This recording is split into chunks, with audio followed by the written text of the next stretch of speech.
Film kali ini bercerita tentang hubungan antara seorang ibu yang bernama Akiko yang sangat toksik dan juga tidak bertanggung jawab kepada anak-anaknya yang bernama Suhei dan Fuyuka. Bagi kalian yang pernah mengalami hubungan toksik di dalam keluarga, mungkin akan merasa relate dengan cerita film ini, atau malah menimbulkan rasa trauma. Namun jika kalian tidak mengalami hal tersebut, kalian akan dibuat merasa sedikit bersyukur dengan menonton film ini. Yo, daripada penasaran kalian menunggunya, jadi begini ceritanya.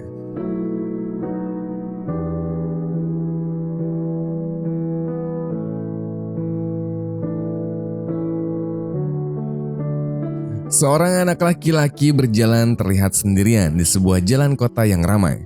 Kepalanya tertunduk, langkahnya pelan, seolah menanggung beban yang terlalu berat untuk usianya.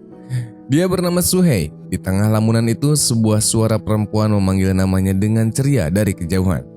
Seorang wanita dewasa mengayuh sepeda berwarna merah mendekatinya sambil tersenyum lebar. Wanita itu adalah Akiko, ibu Suhei. Sikapnya terlihat bebas dan spontan, jauh dari kesan seorang ibu yang terikat oleh aturan. Saat Akiko mendekat, ia menyadari lutut Suhei ini terluka. Tanpa berpikir panjang, ia pun berjongkok dan membersihkan luka itu dengan caranya sendiri, lalu menenangkannya dengan sentuhan lembut.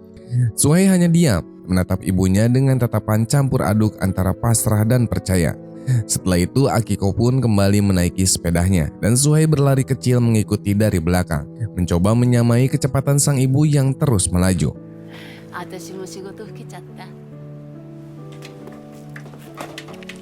Mereka kemudian tiba di sebuah kolam renang umum. Tanpa ragu, Akiko langsung melompat ke dalam air. Tindakannya yang spontan membuat petugas kolam menegurnya melalui pengeras suara. Suhei yang masih berdiri di tepi kolam ikut diminta untuk masuk. Dan ketika ia meniru ibunya melompat tanpa prosedur, peringatan pun kembali terdengar. Namun bagi Akiko semua itu hanyalah gangguan kecil yang tak perlu dipikirkan terlalu serius. Seusainya berenang, mereka kembali ke jalanan. Suhei lagi-lagi berlari mengikuti sepeda merah milik ibunya. Di tengah perjalanan, langkah Suhei terhenti ketika ia melihat seorang ibu dan anak yang sedang bermain bola di pinggir jalan dengan penuh tawa. Pemandangan sederhana itu membuat Suhei terpaku, seolah melihat sesuatu yang asing namun sangat ia inginkan. Akiko memanggilnya untuk melanjutkan perjalanan dan Suhei pun kembali berlari, meninggalkan momen singkat yang membekas di benaknya. Perjalanan mereka berlanjut hingga ke rumah orang tua Akiko. Dengan nada keras dan emosi yang meluap, Akiko pun mengetuk pintu dan berteriak meminta dibukakan. Kedatangannya bukan untuk bersilaturahmi, melainkan untuk meminta uang dari ibunya yang telah lanjut usia. Di dalam rumah terjadi perdebatan sengit. Kaede, yaitu saudara perempuan Akiko, mencoba menghentikan permintaan itu. Ia mengingatkan bahwa Akiko masih memiliki hutang yang belum dibayar dan menilai uang tersebut hanya akan habis untuk kebiasaan buruknya. Ketegangan demi ketegangan semakin memuncak hingga ayah Akiko akhirnya membawa Suhei keluar rumah, mencoba menjauhkan anak itu dari konflik orang dewasa. Namun tak lama kemudian Suhei kembali masuk dengan menggenggam sejumlah uang di tangannya. Melihat hal tersebut, sikap Akiko berubah drastis. Nada suaranya melunak, kata-katanya terdengar memohon, namun sang ibu tetap teguh menolak. Ia tahu uang itu tak akan digunakan untuk kebutuhan hidup yang sebenarnya. Dengan wajah muram, Akiko membawa Suhei pergi. Mereka menuju ke sebuah arena permainan. Di sana Akiko mendekati seorang pria yang sedang bermain permainan tari elektronik. Tanpa Suhei sadari sepenuhnya, hari itu berakhir dengan Akiko pulang dalam kondisi tidak stabil bersama pria asing yang baru dikenalnya. Suhei pun harus mendorong sepeda ibunya sendirian hingga ke rumah.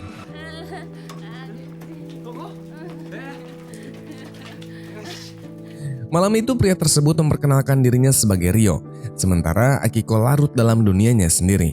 Suhei diminta melakukan hal-hal sederhana yang seharusnya menjadi tanggung jawab orang dewasa. Ketika persediaan makanan habis, Akiko menyuruh Suhei keluar malam-malam untuk membeli mie instan dengan uang seadanya. Dengan tubuh lelah, Suhei menuruti perintah itu tanpa banyak bertanya. Keesokan harinya, Akiko menitipkan Suhei kepada seorang pria bernama Ujitaka. Ia mengatakan akan pergi ke Nagoya bersama Ryo. Suhei ditinggal sendirian di rumah tanpa fasilitas memadai. Ia bertahan hidup dengan mie instan tanpa tahu kapan ibunya akan kembali. Namun hari-hari pun berlalu dan Akiko tak kunjung pulang.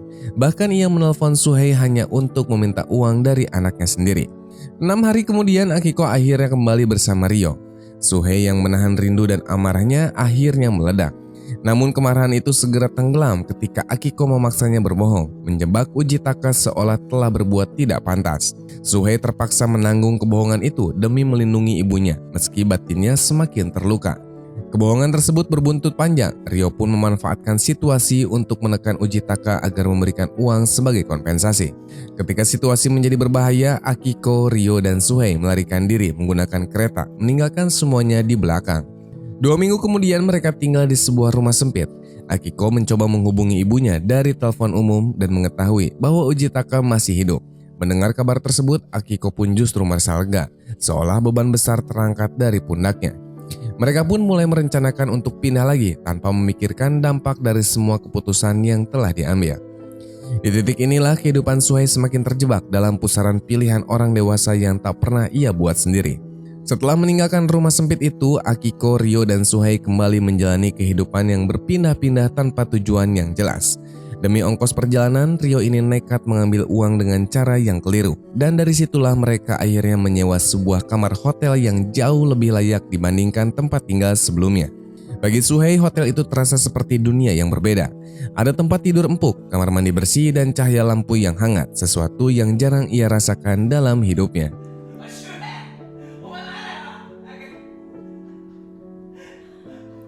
Malam pertama di hotel itu mereka tidur di satu ruangan yang sama. Namun ketika suasana mulai berubah dan Akiko hendak menghabiskan waktu berdua dengan Ryo, Suhei memilih untuk menjauh. Ia membawa selimutnya dan tidur di kamar mandi, ruang sempit yang dingin, tetapi terasa lebih aman bagi hatinya. Tak ada keluhan, tak ada tangisan. Ia sudah terbiasa menyingkir demi memberi ruang bagi orang dewasa. Keesokan harinya sebelum meninggalkan hotel, Akiko menemui pemilik hotel bernama Akagawa. Dengan tutur kata yang lembut dan sikap yang penuh perhitungan, ia meminta tolong agar diberi kabar jika ada pihak berwenang yang datang mencarinya. Tak hanya itu, Akiko juga merayu Akagawa agar bersedia memberinya kamar tanpa biaya untuk sementara waktu. Permintaan itu pun dibalut senyum manis dan janji samar, membuat Akagawa sulit untuk menolak. Namun situasi tak selalu berjalan sesuai rencana. Akiko kembali meminta Suhei menemui ayah kandungnya untuk memintai uang. Harapan itu pun kembali pupus. Ia juga menemui Kaede, saudara perempuan Akiko. Namun kali ini Kaede benar-benar kehilangan kesabaran. Dengan emosi yang tertahan selama bertahun-tahun, Kaede memberikan sejumlah uang sambil menegaskan bahwa setelah itu Akiko tidak boleh lagi menghubunginya. Nomor telepon pun diputus, hubungan darah seakan ikut terputus di hari itu juga. Tekanan hidup membuat Akiko dan Ryo semakin rapuh. Saat Akiko menyampaikan dugaan bahwa dirinya sedang mengandung, pertengkaran besar pun terjadi. Ryo pergi meninggalkan kamar dan Suhei datang mencoba melindungi ibunya, berdiri di antara dua orang dewasa yang emosinya tak terkendali. Tak lama kemudian Akagawa datang ke kamar. Melihat kondisi ruangan yang berantakan, ia menanyakan keadaan Akiko. Suhei diminta keluar untuk membelikan minuman, memberi ruang bagi Akiko dan Akagawa berbincang lebih jauh. Keesokan paginya karena hotel sudah penuh, Akagawa membuatkan tenda sederhana di loteng hotel untuk Akiko dan Suhei. Tempat itu panas di siang hari dan dingin ketika malam hari. Namun bagi Akiko itu sudah cukup. Saat bermain bola bersama Suhei di sekitar hotel, Akiko kembali mengulang permintaan yang sama, menyuruh Suhei menemui neneknya sekali lagi untuk meminta uang. Dengan langkah ragu, Suhei kembali ke rumah orang tua ibunya. Ia menyampaikan bahwa Akiko sedang mengandung dan membutuhkan bantuan. Namun neneknya tak lagi percaya. Rasa lelah dan kecewa membuatnya menolak mentah-mentah. Ia bahkan mengatakan tidak ingin lagi menganggap Akiko sebagai anaknya. Suhei pun pulang dengan tangan kosong, membawa beban kata-kata itu dalam diamnya. Di sini Akiko marah besar saat mendengar hasilnya. Namun kemarahan itu perlahan berubah menjadi pelukan. Untuk sesaat Suhei merasa hangat di dalam dekapan ibunya, meski ia tahu pelukan itu tak pernah bertahan lama.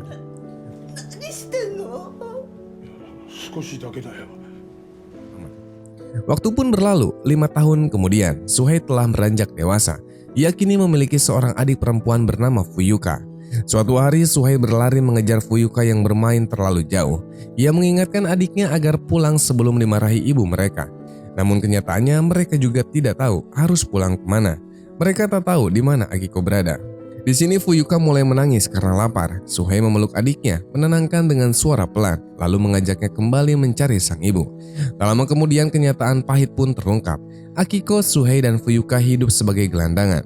Mereka ditemukan oleh petugas sosial saat Akiko terbaring sakit di bawah kolong jembatan. Akiko pun dibawa ke rumah sakit, sementara anak-anaknya menunggu dengan cemas. Setelah perawatan, mereka akhirnya diberi tempat tinggal sementara. Suhei di sini mendapatkan kesempatan bersekolah secara gratis. Untuk pertama kalinya hidup mereka terlihat sedikit lebih stabil meskipun rapuh. Namun ketenangan tersebut tidak bertahan lama. Suatu hari saat Suhei hanya berdua dengan Fuyuka di kamar, Ryo ini tiba-tiba datang. Ia meminta Suhei membeli makanan seolah tak pernah pergi. Suhei terkejut melihat pria itu kembali masuk ke kehidupan mereka.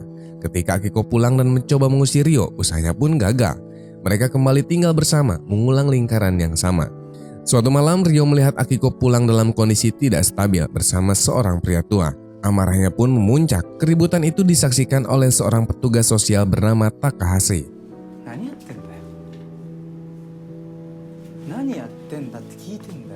Melihat kondisi anak-anak, Takahashi membawa Suhei dan Fuyuka pergi untuk makan, mencoba memberi mereka rasa aman meski hanya sebentar. Keesokan harinya, Akiko ini berpura-pura mencari pekerjaan demi mendapatkan bantuan sosial. Ia meminta Suhei menjaga Fuyuka dan kembali bolos sekolah. Tak lama kemudian, Takahashi datang membawakan buku untuk Suhei. Namun saat Akiko pulang, ia justru membuang buku-buku itu keluar, menolak bantuan yang datang. Suhei hampir mengejar Takahashi, tetapi dicegah oleh ibunya. Ketika Suhei pulang sekolah keesokan harinya, ia mendapati Akiko dan Ryo yang sedang terburu-buru berkemas. Mereka harus pergi untuk menghindari penagih hutang. Mendengar hal tersebut, Suhei akhirnya memberanikan diri berbicara. Ia mengatakan tidak ingin ikut. Ia ingin tetap tinggal agar bisa terus bersekolah. Untuk pertama kalinya, ia pun melawan keputusan ibunya. Namun suara anak itu kembali kalah, ia tetap ikut pergi. Di tengah perjalanan, Suhei menempelkan secarci kertas permintaan maaf di pinggir jalan. Pesan sederhana yang tak pernah ia sampaikan secara langsung kepada ayahnya. Tak lama kemudian, Ryo memutuskan pergi meninggalkan mereka. Ia tak ingin melibatkan Akiko dan anak-anak dalam bahaya yang mengintainya. Sebelum pergi, Ryo berpesan pada Suhei untuk menjaga ibu dan adiknya. Pesan itu menjadi beban baru yang harus dipikul seorang remaja.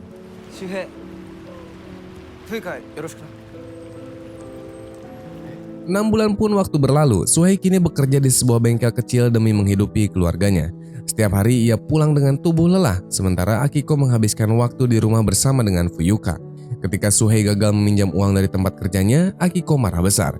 Ia menolak nasihat anaknya dan bahkan mengancam akan pergi meninggalkannya. Di malam yang sunyi, Suhei ini kembali ke bengkel dengan niat nekat. Ia mencoba mengambil uang agar keluarganya bisa bertahan. Namun aksinya ini diketahui oleh pemilik bengkel bernama Matsuri. Bukannya melaporkannya, Matsuri justru membawa Suhei pulang. Ia ingin melihat dengan mata kepalanya sendiri bagaimana kondisi keluarganya. Matsuri di sini berdiri di depan rumah sederhana tempat Suhei tinggal bersama ibunya dan Fuyuka. Saat pintu dibuka, terlihat jelas bagaimana kondisi kehidupan mereka sebenarnya. Akiko tengah tertidur di dalam kamar, sementara rumah itu nyaris tak memiliki tanda-tanda keteraturan. Melihat hal tersebut, Matsuri tak bisa menyembunyikan amarahnya.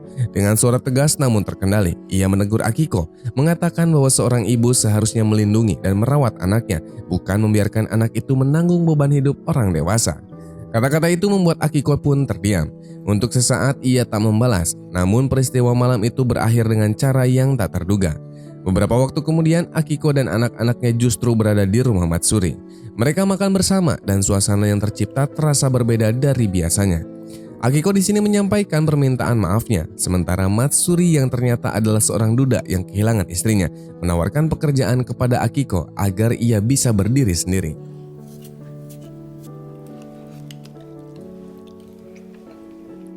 Hari-hari berikutnya, Akiko mulai sering berada di sekitar Matsuri.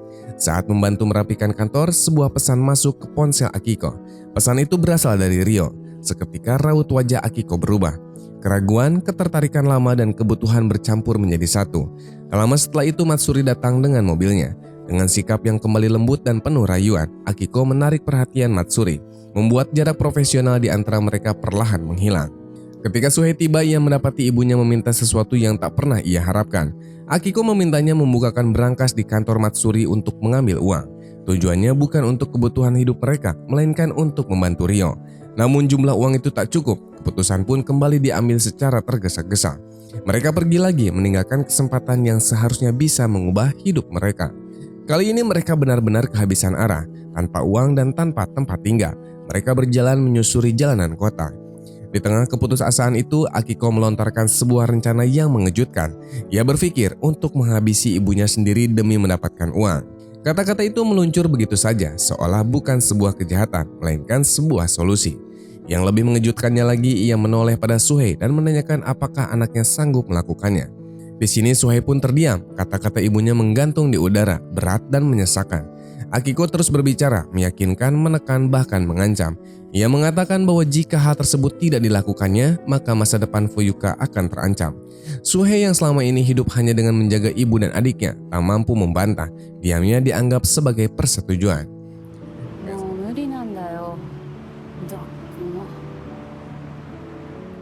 Keesokan harinya mereka tiba di rumah orang tua Akiko.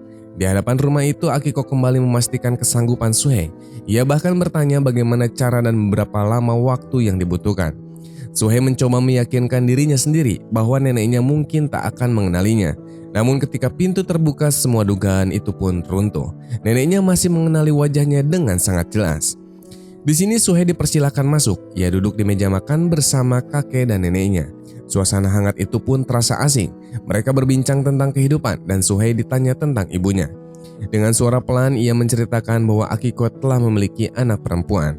Mendengar hal tersebut, kakek dan neneknya menunjukkan keinginan tulus untuk bertemu cucu mereka. Di sini kata-kata tersebut pun menusuk hati Suhei. Ia terdiam lama. Di dalam dadanya dua dunia saling bertabrakan. Kasih sayang yang tulus dan tekanan yang tak pernah ia pilih.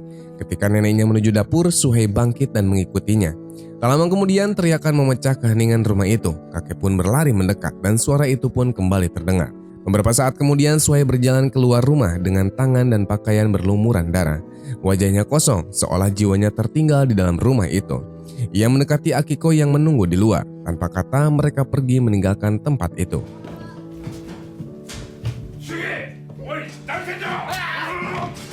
Tak lama berselang, berita tentang pembunuhan sepasang lansia di Saitama tersebar dengan luas. Media memberitakan bahwa pelakunya adalah seorang cucu berusia 17 tahun. Wajah dan nama Suhei menjadi bahan pemberitaan, meski kisah di baliknya tak pernah sepenuhnya terungkap. 5 bulan kemudian Akiko pun ditahan dan diinterogasi. Seorang pria berpakaian rapi menanyakan keterlibatannya dalam kasus tersebut. Dengan sikap tenang, Akiko menyangka telah memerintahkan Suhei. Namun sang penyidik tak sepenuhnya percaya. Baginya sulit menerima bahwa seorang anak melakukan perbuatan itu tanpa dorongan. Kini giliran Suhei yang diinterogasi. Ia duduk diam lama sekali sebelum menjawab. Ketika ditanya apakah ibunya memerintahkannya, Suhei akhirnya berkata bahwa ia melakukan semuanya atas keputusannya sendiri. Penyidik pun terus mendesaknya untuk berkata jujur. Namun di sini Suhei tetap pada jawabannya.